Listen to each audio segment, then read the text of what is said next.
Yes, you can have it, my mom shouted. I quickly put the Pokemon Platinum cartridge into my 3DS. My stepbrother and I were now separated, so I could have this game. I excitedly chose Chimchar as my starter. I named it Brad in tribute to my Chimchar in my Pokemon Pearl game that I'd lost. By the time I beat the first gym, I had some pretty powerful Pokemon for the time in the game. I came across Lucas and Professor Rowan in a struggle with two members of Team Galactic. Easy, I said to myself. I beat Pearl before. I know the basic storyline. After Lucas and I beat those two suckers, my Shinx evolved. I let out a big cheer. After the evolution screen went down, both grunts had an exclamation mark over their heads. One grunt started to stammer in a text box, and then they both ran off. Professor Rowan had seemed very interested in the fact that my Pokemon had evolved. Wait, what? That's not how I remember playing Pearl. Maybe the storyline had changed. I sighed in relief. Maybe I'd been listening to too many Pokemon horror stories and creepypastas. I sighed again. Remembering the horrific Squirtle and Jirachi, I hadn't clicked the next script yet. The screen turned black and there was no sign of Rowan and Lucas. Normal behavior. I walked to Flamora Town and defeated Team Galactic once again. This time, Brad evolved. Ironic, I said to myself. The Team Galactic leaders started to talk about evolution, just as the grunt had. Finally, we have the energy we need to fulfill our plans. Read the next text box. Do what now? She usually leaves after her lecture about being beaten. After an evil laughing session, she left alongside the newly introduced Team Galactic leader. The hostage walked up to me. A text box appeared. You fool. Huh? Not nice, I exclaimed, angry at the statement. The hostage left the building. I followed him out the door. He was faced towards his daughter that I requested I save him. The hostage stepped towards me and a text box appeared. As soon as it had appeared, an earthquake in the game started. The text box was empty. When the earthquake stopped, the text box filled up with a growl. Come on. Read the next slide of text. He ran with his daughter behind him. Just as they were leaving the screen, the daughter stopped at the very tile before off screen. Aren't you coming? Read a text box. The father ran up behind the girl and pushed her into Valley Windworks. I made my player run to the door of the building, and a text box appeared that read, the door is locked. The key won't fit in either. He locked me out! What is this energy crap that he's so ticked about? I shouted angrily. My mom gave me a long, hard stare, and then she pointed towards the clock. It's 9 at night. I sighed and clicked the save button. There's evil stirring. Are you sure you want to save now? Read the text box. The yes or no option was right next to it. My mom impatiently tapped her foot. Evil stirring? What does that mean? I decided not to quit now. I closed my 3DS and jumped into bed. My mom tucked me in and closed the door. I took out my Dr. Drew headset and plugged it into my system. I have to be really quiet. I clicked no on the option text and moved my trainer across the bridge, headed towards Eterna Forest. No trainers were there to stop to battle. They must have taken shelter from the quake. Awesome. No trainers. I don't have to battle. I don't have to battle, I quietly chanted. I came to the rest house that was sitting before the mighty forest. Although going inside was a waste of time because there were no trainers in Galactic was barely a challenge. Besides, Cheryl will heal my Pokemon after battle. As soon as I moved past the house, the person that is inside the house came out. It's coming again. Get inside quickly. Read the text box from the person. My trainer was forced to go in there. All the trainers from the route were inside. They were all looking around frantically. All of a sudden, a text box appeared in giant letters. Help me. Don't leave me. Unlock the door. The screen shook again, symbolizing an earthquake. I made my trainer run outside the door to see what was going on.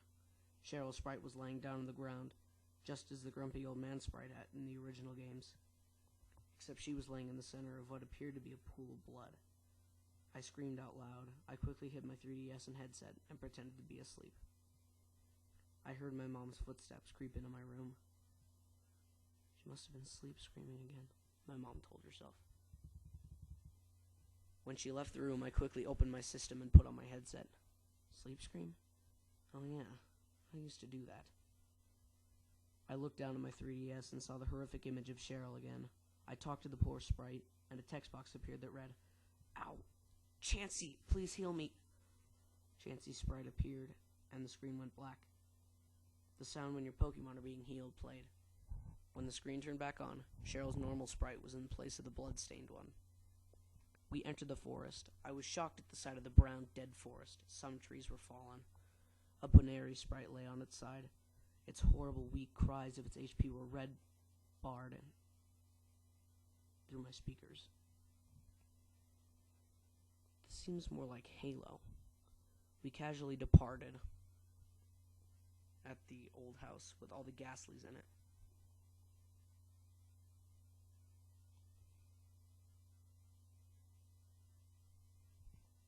A Pokeball sprite.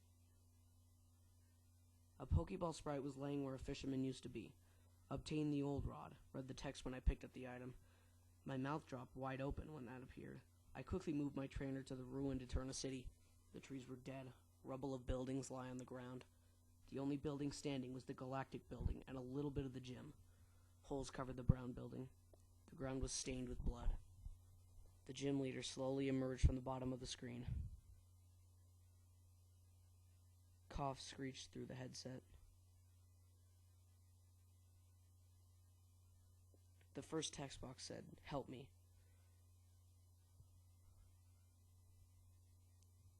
The poor sprite fell on the ground. A Roserade appeared on my side. A sad, low-pitched cry screeched through the headset. "I feel like doing the same thing, Roserade." I talked to it when I regained control of my player. It let out its cry, and the screen flashed white.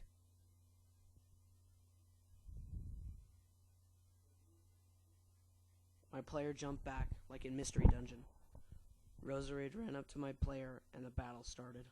I sent Brad out, and the battle ended in a matter of seconds. When my player reappeared, I saw a Pokeball in place of the Roserade sprite. I tried walking away, but all it said was, "I can't leave. Not now." I picked up the Pokeball that contained Roserade, for that is the only thing I can do at this point. I saw Cynthia appear out of the corner of my eye. Another fallen. The text box appeared when she arrived by the second gym leader's side. I can't quite put my finger on what the gym leader's name is. The game doesn't explain it either. Cynthia walked up to me. "I'll be taking that," her text box said. Gave the Roserade to the mysterious person. It said as the obtaining music played. "Not the talkative one, are you?" said the first text box. "I'm Cynthia, a fellow trainer. I've been saving the Pokemon from the ones that have been affected," said the second. "Oh, I think you deserve this for beating that Roserade," the third said. Obtain the badge. The obtain music played as the text box appeared. Wait. Where's what the badge was called? Why are they leaving out the details? "We'll meet again, I promise you that," read the text box before Cynthia left. She left a Pokeball behind. I picked it up. It was just HM1, cut. I entered the Team Galactic building, anticipating horrors inside. Turns out, it was normal. The typical rude grunts, the easy battles, and the commander at the end. The destruction of the world is being completed, read the first text box after the battle. "Your foolishness has costed our world greatly," read the second. Foolishness? What were these galactic people talking